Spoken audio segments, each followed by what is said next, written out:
the regional coordinators for the MVP program just introduce themselves very quickly. I use she, her pronouns.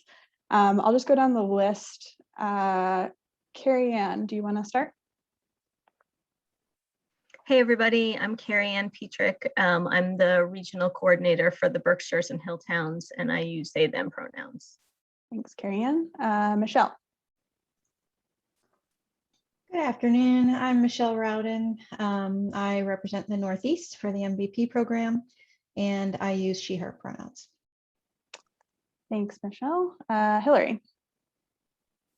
Good afternoon, I'm Hillary King. I use she, her pronouns, and I work with the Central region for the MVP program. Thanks, Hillary. Carolyn. Hi, everyone. I'm Carolyn Mecklenburg. I use she, her pronouns, and I'm the regional coordinator for Greater Boston.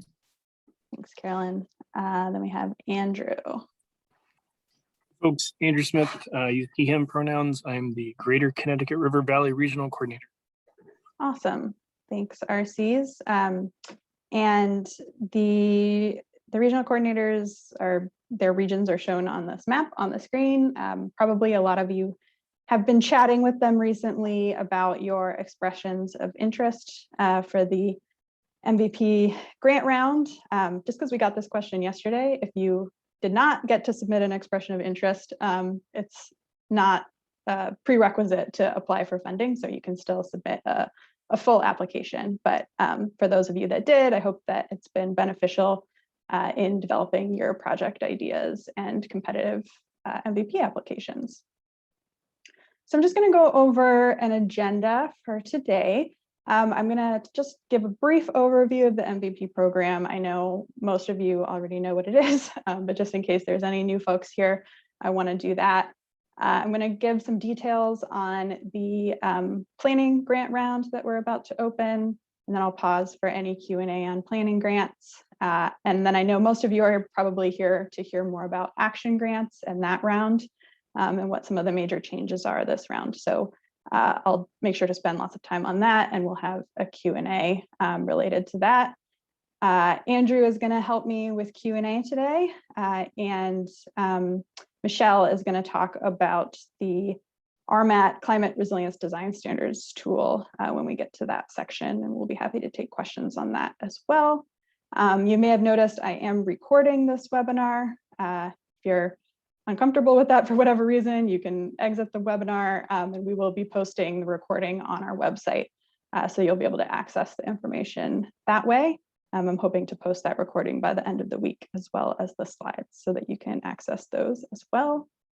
And please use the chat box for any questions you have, and as you think of them, just put them in there, and we'll be kind of consolidating them and answering them throughout. If we don't get to your question for whatever reason today, please follow up with us, and we'd be happy to answer it offline. And then finally, I just want to say before we go any further that all the requests for responses for the 2 grant opportunities are currently undergoing senior level review. So take everything I say today with a little bit of a grain of salt. This is what we expect is going to be in both of the funding opportunities, but definitely read the request for responses when it comes out to make sure that you have the kind of final details on what's been approved. All right, so I always like to start out with just the MVP's team working definition of climate resilience, because we know climate resilience can mean a lot of things to a lot of different people. So I just like to get on the same page. So for us, climate resilience is the ability of a community to address the needs of its built, social, and natural environment, to anticipate, cope with, and rebound stronger from events and trends related to climate change hazards. Resilient communities don't just recover, they continuously build capacity to reduce the impacts of future events. So the key here really is that we're looking at proactive planning and implementation for climate resilience using climate projections and data to really plan for the future. So MVP has two different grant opportunities. The first one is called the MVP Planning Grant. It's the kind of entry point into the MVP program. I'll go over a little bit more of what that process really entails in a couple slides. But basically, the end product is a climate resilience plan that has the community's prioritized actions in it. The RFR is going to open probably next week, actually, as well as the action grant one as well. So we're excited about that. And the planning grant is going to close in early June for applications. Planning grants are open to any municipalities that are new to MVP. So if you've already gone through the planning process, you're not currently eligible to apply for another planning grant. You would be moving on to the action grant for whatever projects that you're wanting to implement. And planning grants are typically smaller awards. They're about 15 to 30,000 per plan, and they're typically completed in one fiscal year. We have about $1 million available annually for planning grants. So moving on to action grants, once you have your MVP plan, you've been designated as an MVP community, you're then eligible to apply for implementation funding for action grants. Again, the RFR is expected to open next week for applications and close in early May for action grants. And again, they're open to MVP communities. New this year is that we're actually increasing the cap for individual projects from 2 to 3 million per project. And we again are allowing folks to apply for either 1 or 2 fiscal years of funding, depending on the project and the project specific timeline needs.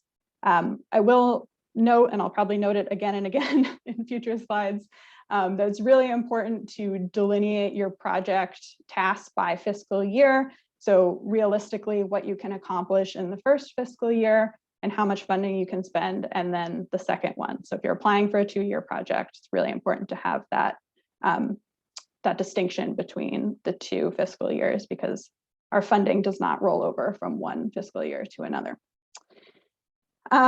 This round, we expect to have at least 20 million available for action grants. I say at least because with all of the different influx of climate resiliency funding, we think that we will be adding to our 20 million that we had last year.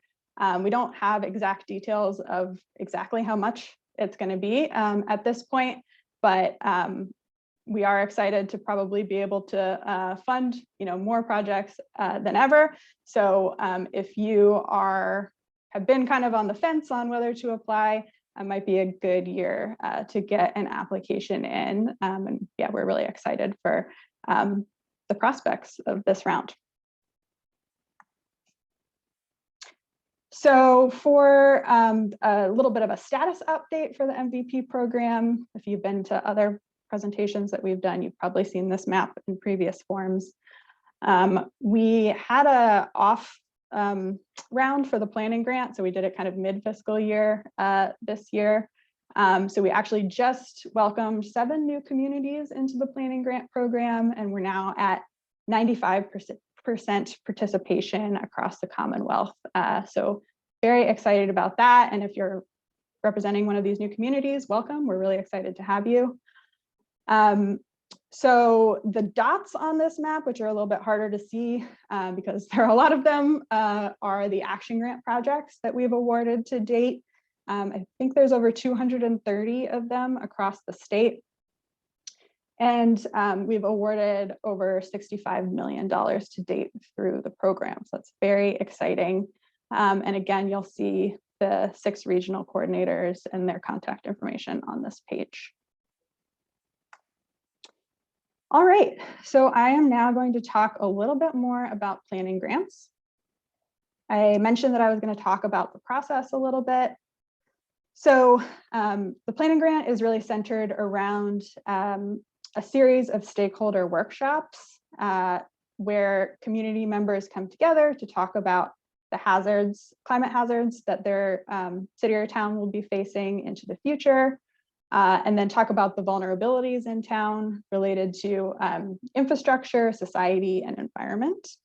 And then talk about what actions they'd like to take to reduce those vulnerabilities and deal with the impacts of climate change. So the community will use the grant funds to hire a state-trained MVP provider, which we provide a list of people who've been trained. And they conduct the workshops, they have a public listening session, and then they create a final MVP plan with their prioritized actions. Once they have that designated as an MVP community, and they're eligible for action grant funding. A few more details about the planning grant. I'm going to go over the ones that I haven't already mentioned. So the planning grant is actually distributed as an upfront payment to communities because they are those smaller grant awards. That's different than the action grants that are totally reimbursable. That's a deliverable-based program on the action grant side, and I'll talk about that in a few slides. There's also an expected hourly match requirement from municipal staff or volunteers that are working on the planning grant, and we expect that to be around 120 hours that are contributed to the project. You'll submit applications for the planning grant by email to me. That's also different than action grants where we have an online form. So yeah, email for planning grants. I mentioned that the RFR we're expected to release next week, and applications expected to be due early June for the planning grant. Well, we expect an award announcement probably around August, and then anticipating starting the projects after that, with projects ending June 30th, 2023. Here's some of the planning grant application components. They have not changed from the last few rounds. You need a signed letter of support from a top municipal official, statement of commitment, answers to a bunch of questions, and there's still the opportunity to combine the MVP planning process with FEMA's hazard mitigation planning process, if that is helpful for your community. So that's definitely an option, and happy to talk about that offline with your regional coordinators. And then there's also an opportunity to request expanded scope funding, which just means anything that would enhance your planning process, be it more robust community outreach with more meetings or different engagement tactics. Things like that can be requested for extra funding through the planning grant.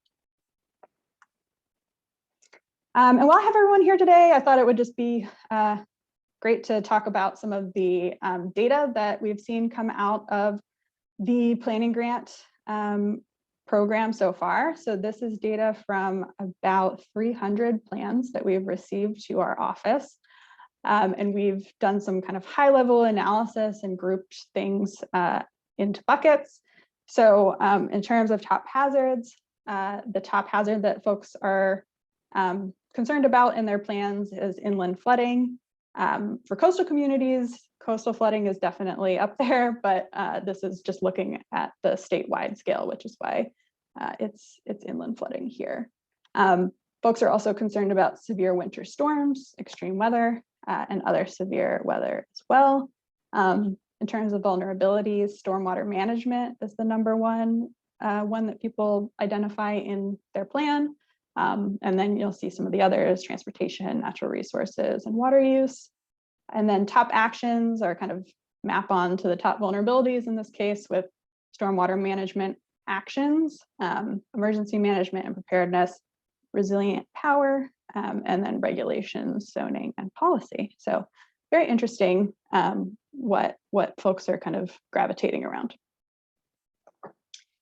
And then before I stop talking about the planning process, I just wanted to mention that as we're now approaching the 5-year anniversary of the MVP program, which is very exciting, we've been getting more and more questions about how do I update my plan that might be 5 years old at this point?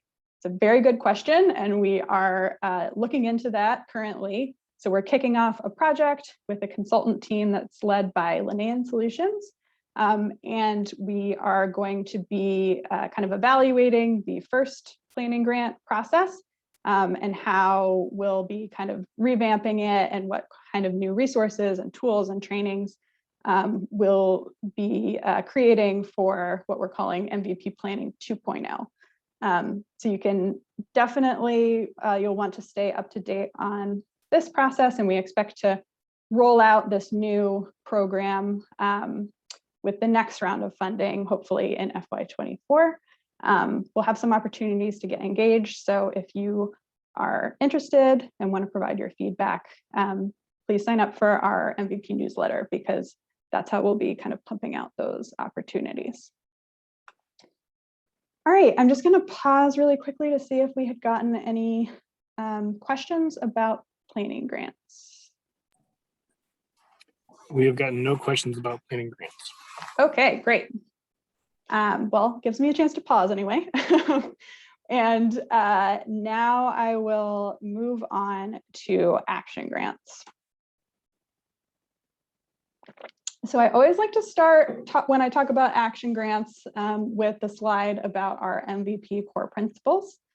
These are important for all of the MVP program, including planning grants, but in particular, they're basically the scoring criteria for our action grants. So they're particularly important in this, this conversation about action grants. So there's 9 of them. I'm not going to go into all of them, but I will highlight a few. So one is that MVP really emphasizes robust community engagement. And in every action grant, we require folks to come up with a public engagement and a public involvement and community engagement plan with different engagement tactics that they're going to use in the action grant. We also look for projects, again, like I mentioned on one of the first slides, that are proactive in nature and they're supported by climate data and projections. And we'll be looking for the specific climate data you're utilizing in your application. We also, from the beginning, have prioritized nature-based solutions, or those solutions that leverage nature for its climate resiliency benefits. You can think about this in really simple terms as like green instead of gray infrastructure, for instance. And then we also prioritize projects that improve outcomes for environmental justice communities and other climate vulnerable populations. We also prioritize regional projects because we know that climate change doesn't respect jurisdictional bounds, and working together on this issue is really important. And then finally, projects that other communities can learn from and that have deliverables that might be transferable to other communities are highly valued through the MVP program. Actually, before I leave this slide, I would say that if you're thinking of a MVP or a project that you are wondering whether it might be competitive for MVP funding, it's really helpful, I think, to think about it in context of these MVP core principles. If it's meeting most of these core principles, then it's probably going to be a competitive project under MVP. All right, so in terms of some statistics from the last round, we got 92 applications. We had over 28 million requested in action grant funding. We were able to award 66 projects in part or in full, with a total funding level of 20.6 million. And the average grant size was around 312,000. I know we often get questions about those statistics, so wanted to provide those here. In terms of some further details about the action grant program, I've listed some more on this slide. So again, I'll just touch on ones that I have not already. There is a 25% local match requirement of the total project cost. And this can be accomplished with anything that is a non-state source of funding, but it can include in-kind contributions as well as cash match. And then in this round, we're actually going to have a few exceptions to that 25% match, and I'll talk about that in a couple slides. I mentioned this in the planning grant slide, but action grants are reimbursable. So it's a deliverable-based program. When you're done with a task and a deliverable and you've submitted it to your regional coordinator, that's when you're eligible to seek reimbursement for that task. It's important when you're filling out your attachment B, which is your scope and budget, to split up your tasks and your timeline in a way that will work with your particular needs for reimbursement in your community. So that's something to think about when you're putting that together. You're going to be submitting applications by online form, like we did last year for those of you that were submitting them last year. So it will be submitted that way again. Again, we'll be releasing the RFR probably next week. That once it's released, we have about a 2-week period where folks can email me or the RC's questions that are clarifying questions about the RFR. And then we'll be compiling those and publishing those answers on Combis. And for details on the timeline of that Q&A period, you can see, you'll be able to see that in the RFR itself. Important to note that we won't be able to answer questions on specific projects after the RFR comes out, just clarifying questions about the RFR during that 2-week period. And then once that passes, we aren't able to answer any questions about the RFR any longer. So applications will be due about 8 weeks after release. We're upping this by about 2 weeks from last round to give folks more time to complete applications. So that's a little bit of a change. And then we expect, again, an award announcement in around August, with projects starting immediately after it's been announced. And again, either ending June 30th, 2023, or if you're applying for a 2-year project, June 30th, 2024. All right, so what's new in this FY23 round? Just have a few things to highlight. The first is that increase in maximum grant funding for individual projects that we're increasing from 2 to 3 million.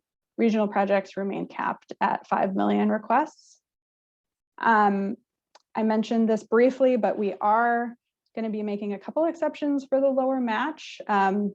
So we're aligning with some of the requirements of the FEMA BRIC program for communities that meet the definition of Massachusetts economically disadvantaged rural communities, which have to basically be communities that are under 3,000 individuals and with per capita annual income not exceeding 80% of the state per capita income. And you might be thinking, well, I didn't really want to do data analysis while I'm figuring out whether I qualify for this. So decided to make it easy for folks and just list those communities that are eligible for that lower match in our new attachment N of the RFR. So you can flip to that when the RFR comes out and see if your community is eligible for that lower match requirement. The next thing, which Michelle is going to talk about in a little bit in more detail, is that we are going to be requiring the use of the Resilient Massachusetts Action Team Climate Resilience Design Standards tool with this round. You might remember if you completed an application last round that we were kind of piloting that tool, and it was like an optional bonus point if you used it. So now that tool, use of that tool is going to be incorporated into the scoring of the first question of the application. It'll be really clear in that question. It's important to note that this is still not really going to like make or break your application necessarily. It's just going to be like 1 or 2 points. We realize people are kind of easing into this tool. So we wanted to kind of still make it a bit of a low pressure addition to the application this round. But you'll be using that tool for projects that are focused on a specific site and that include a physical asset in any phase. If it's like a town-wide planning process, you know, a large capacity building process, that's probably not going to be an appropriate project to use the tool with, and you're not going to be penalized if the the project doesn't work with the tool. And then the final thing is that the attachment B scope and budget spreadsheet, while the template hasn't really changed for that, we are providing some additional guidance and supporting materials to go along with that. So I'll talk about that in a few slides as well, but we just wanted to provide some more guidance for folks as they're putting together budgets, and also provide a checklist so they could check that they've put together the budget correctly at the end of the application period. All right, so talking about project types, these have not changed from last round. They're still kind of aligning with the project phases, and we do ask folks to kind of split up their project into a phase that is realistic for the amount of time that you're applying for grant funding for. So likely you're only going to be able to really do like one phase for an MVP action grant. And then you can apply for future phases and future rounds of funding. So the first category is planning, assessments, capacity building, and regulatory updates. We have our design and permitting, and then we have construction and on-the-ground implementation. For this one, I just wanted to note that it's really important to demonstrate that you have the necessary permits and permissions in hand when you're going to do a construction project. We've had a few instances of late where a project has been really derailed on their timeline, and it's really unfortunate because that means that that funding could have gone to another project and all that kind of goes with that. So we are going to be really looking for those permits and permissions and seeing that the project is able to really move forward. All right, action grant application components. So again, you'll be completing an online form that will include uploading an application narrative with the answers to the questions in the application, the scope budget template that I mentioned, and then a bunch of other attachments depending on the project. I'm not going to go through all of these, but I will mention for letters of support from a landowner, we want those if it's on non-municipal property in particular. And then any letters from partners in the public. If you can make sure that you submit all of those as one PDF with the application, that would make my life a lot easier. I unfortunately am not able to guarantee that if you send them in to me separately that they're going to end up with your application. So if you kind of submit them all with the application package, that is the most helpful for you and me. And then there's some other additional requirements for land acquisition projects, construction projects, and things like that, but you can see the full list of attachments here. This is a little bit of what the online form is going to look like. Again, similar to last year, I wanted to note that you can save the online form and come back later. There's a button at the bottom. It'll send you a link that you should obviously save so that you can re-access it. If you save it and come back, I don't think it saves the files that you've uploaded, so you'll just need to make sure that you're re-uploading all the files before you submit it.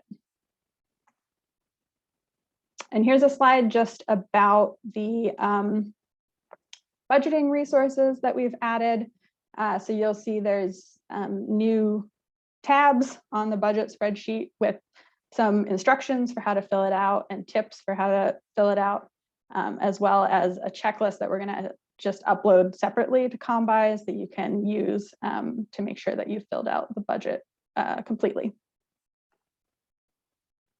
All right, so I'm going to stop talking for a little bit and hand it over to Michelle. Hello.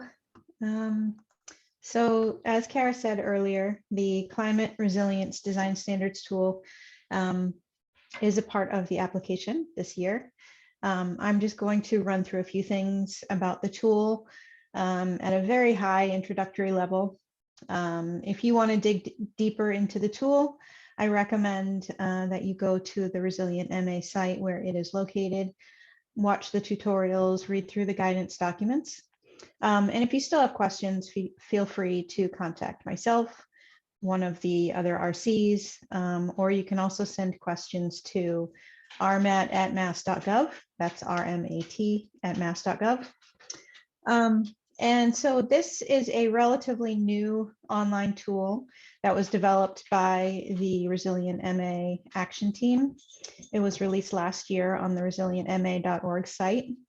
The intention of the tool is to provide consistent baseline climate resilience criteria and early guidance in early assessment and design work on projects with physical assets, so buildings, culverts, open space, dunes. It does not take the place of site-specific analysis or local data. If you have better information, you should certainly defer to that. The tool is fairly intuitive and should not take too long. Our target is 15 minutes to input a project. And I do suggest that you take a look at it before it gets close to the application deadline, just to familiarize yourself with it. And you start by drawing a polygon around the project site as accurately as you can, and then answer a series of questions about the site, the assets included in the project, and other information regarding risk, criticality, how important the site is, and the assets included on it.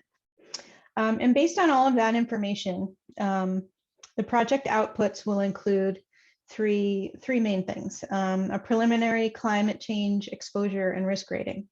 So this is, to what extent is the site affected by sea level rise, extreme heat, and extreme precipitation?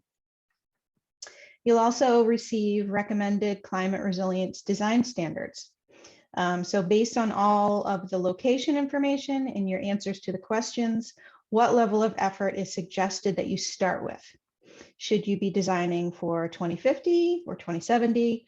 Should you be planning for the 100-year storm, 25-year storms, and so forth? And then the third thing is there's a plethora of guidelines and best practices to support implementation of your project.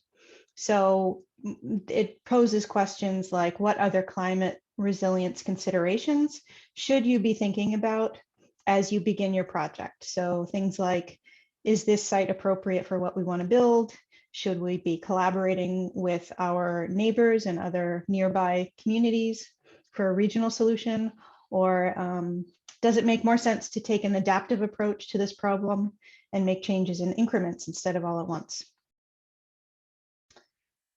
This is required as part of the MVP Action Grant application this year, and it is only for projects with physical assets, as Kara said. You will not lose points if your project is a planning document and you don't run the tool. The application asks you to submit a PDF of the results, and I've attached on the slide an example of the first page of the PDF of an output report. There are questions in the application that ask you to describe how you will utilize the output results, or if you're at a more advanced stage in the process, did you use similar data, and what site-specific data are you incorporating or have incorporated to plan for those future conditions? So it is important to note that this tool is still undergoing updates based on the past year's worth of use and feedback by other programs and many applicants through many programs. The tool was recently updated to include improvements to the user interface. So if you haven't been in it in a long time, it looks quite different than it did last year. We've added additional guidance, and we've also added some text edits based on feedback that we've gotten from everyone. The next round of updates will occur in April, and they will include data upgrades. So the Cornell extreme precipitation data and the Mass Coastal Flood Risk Model data will be incorporated in April. So this will probably occur while the RFR is open. And so there may be a little bit of a disruption when the data is pushed to the tool. And so it may be down for a day or two in April. So just be prepared for that. There should be messaging on the website. And so any projects, if you have started a project before the update has gone through, you may have to update it by answering some additional questions or resaving it in order for the project to be rescored and incorporate the new updated information. And please remember to hit the submit button when you are finished with the tool, and don't expect to make any more additional edits. Because once you do hit submit, you can't edit your project anymore. But this allows reviewers to go into the tool and see your project if there's a problem with your PDF, or if they just prefer to view it online. So if you do find that after you hit submit, you have to change something, you can copy your project or start a new one afterwards. So if you have any questions or feedback, I'll answer some now, but if you think of some later, you can also email rmat@mass.gov, and someone on the RMAT team will get back to you. And like Kara said, don't panic. This is not going to make or break your project. Just do your best and answer your questions as best you can. Awesome. It does look like we might have a couple questions on RMAT at this point. So we'll maybe take these two, do some more slides, and then move on to the rest of the questions that are coming in. So Andrew, do you want to pose these to Michelle? Sure, yeah. So Michelle, one participant asks, if we have local data that's better than the RMAT tool, can we use that instead, or should we include both? That's a great question. We would like you to use the tool, but if you have more localized data, you should definitely be using that. And it would be interesting for comparison's sake to see, if they line up, how they differ, and how your project will meet them. Great. And then there's another question about, is there specific training that would help in the use of the RMAT tool? There is a tutorial and a video on the RMAT website. I do believe that it will be updated because of all of the updates that are occurring on the site. But there's a user guide and there are lots of documents to help, but we do not have any formalized training planned for the RMAT tool at this point. There's a video too, Michelle, right? I think. Yes, So yeah, there's a video on the site that, yeah. So if you're like me, you probably want to look at the video first. Yes, it walks you through entering a project. Yes. Cool. Yep, I did it just the other day for my kids' fort in the backyard, and it was the video was very helpful. So if you have any cold feet, just trust that the video might help you. Awesome. All right, let's move on to the next slide for now. So I just wanted to kind of put on the slides what our scoring criteria look like for the action grant. It's extremely similar to last round, so not very many updates, except that we are incorporating use of the RMAT tool into this first question around project description, rationale, and climate data. So you'll see that reflected here. I'm not going to go through all of these points, but again, I will be posting these slides on the website, so feel free to download them and look through. And as you know, you may know, in our RFR, we really list out in painstaking detail what points are assigned to each of these items. So definitely make sure that you're looking at that while you're filling out your application. So besides the first question about project description, we also have a section on timeline, scope, and budget. Again, those additional budgeting resources should be helpful here. We have our category on nature-based solutions and environmental benefits. That's not changing. We had our environmental justice and public and regional benefits section. I just wanted to note here that it's important, if you're doing a project that has impacts to an environmental justice population, that you show that you have demonstrated support from that community with the project. And you can show support through doing a what we call community liaison model of engagement, and also through letters of support from the community. So those are both important The community liaison model is basically where you compensate a community member from an environmental justice community or a community-based organization to help conduct meaningful outreach to that community. And if you go down that route, we would really like to see like exactly how much money is going towards the community liaison in your budget. So if you can list that as a separate line item there, that would be really helpful and something that we very much support. And then the next section is the public involvement and community engagement plan. That's where you'll list out your engagement strategies for the project. We also have our section on project transferability, measurement of success and maintenance, need for financial assistance, and then project feasibility and management. And I'll note that if you have an ongoing MVP grant that's not going to be wrapped up by the time you're starting this new one, it's where you should note your capacity to take on a new one. That'll be an important thing to explain in this section of the application. And then we have our section on overall project quality. I also just wanted to note a few projects that are not MVP competitive that we list in the RFR, so you can always reference that once it comes out. But things that aren't competitive for action grants include diesel generators, tree removal, FEMA hazard mitigation plan updates. Again, the combined process is available through the planning grant, but we don't generally award any funds for HMPs in the action grant phase. Academic studies that aren't directly linked to implementation, feasibility or design of solar or solar battery systems, but installation is something that we would fund. Emergency preparedness projects that don't incorporate climate projections and planning, and projects that repair to previous conditions without consideration of climate projections. So now I'm just going to go through a few examples. The first two are ones that we actually featured on our recent webinar series, and those are all posted on our website in the Stay Up to Date section and the section on webinars. Highly recommend looking at those webinar recordings if you weren't able to make it to those webinars. But this first one is from our tools webinar that we had. It's a regional project with Bolton, Harvard, and Devens.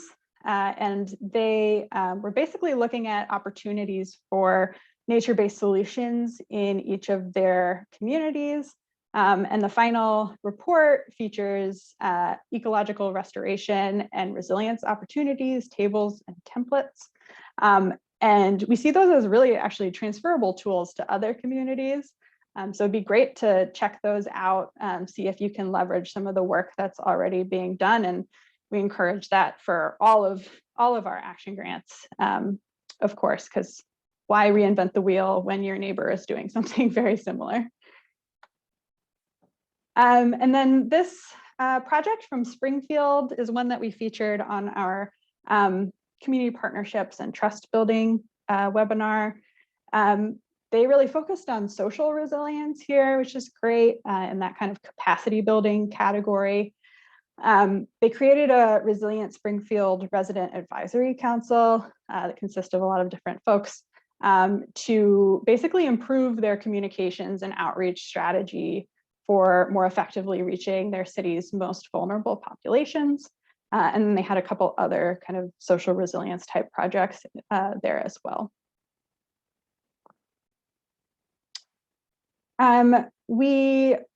Let's see, next we have Athol's Greening Lord Pond Plaza project. They've gotten 2 grants from us so far, and this kind of represents that project phasing that I was talking about. So they came to us for an initial phase, and then now they're working on a future phase of design. But they're looking at daylighting a stream in a really kind of urbanized area, and improving or reducing heat island effect with more vegetation, and really creating like a community asset and resource in this area. And finally, Haverhill, they have a dam removal project that's going on, the Little River Dam removal. They again are on their kind of second grant with MVP. They conducted a feasibility study for the removal and did a lot of community engagement, bilingual engagement in public forums, which is really great. And now they're moving on to the final designs and permitting with their FY22 award. And if any of those piqued your interest, or you're interested in looking at any of the other 250 action grant projects throughout the state, you can use our grant viewer that I think we published about a year ago now. So you can search around the state for different action grant projects. And if you have questions on any of them, just get in touch with the respective regional coordinator. I'm sure they can provide you some more information and potential contacts. And then we also have a page on mass.gov that hosts deliverables from action grant projects and case studies and summaries and things like that that might be helpful. All right, I have made it to the end of the presentation. So I'm just going to turn to questions now. Andrew? Great, thanks. So we're on track, on time, and cruising along. So we have some specific action grant questions. I'm going to start first with a question about eligibility. And so this one is framed as such. Is it possible for a non-certified MVP community to join with a certified community for an MVP action grant? Great question. And yes, this is actually something that's happened before. We just asked that the lead community is a MVP designated community, but if there are other communities that are not certified, they can definitely be supporting municipalities on a regional project. Excellent. Hope that's helpful for folks with their project ideas. The second question we have is a specific question about match. And this one says, beyond in-kind match for time, is it possible to include budget for monetary compensation for teachers if they're part of an approved project? That is an interesting question. I'm assuming this person is asking if they can use grant funding for a teacher that's involved in a project. I'm gonna guess the answer to that is probably not, unless the activity is happening like outside of school hours and more on like a volunteer kind of basis, then maybe. But we can chat more about that specific situation. If you want to just email me or your regional coordinator, we'd be happy to follow up. Sounds great. Sounds like there's some follow-ups for people who have participated. We have one more question. So if a community submits 2 different applications, will they both be competitively considered? Yes, great question. Yeah, we don't limit the number of applications currently that communities can apply for, and it's all scored on the same criteria. So it's definitely possible to submit more than one. Any other questions from folks? It looks like those are all the questions. Great. Well, if you're like me, you probably will have a question about 2 minutes after we sign off. So please feel free to email me and the regional coordinators any follow-up questions you have, and we'll be happy to answer them before next week. And then after that, again, we'll just have a short period for clarifying questions with the RFR. So with that, I guess I'll just say thank you to everybody. We're really excited about this upcoming round, and we hope that you are too.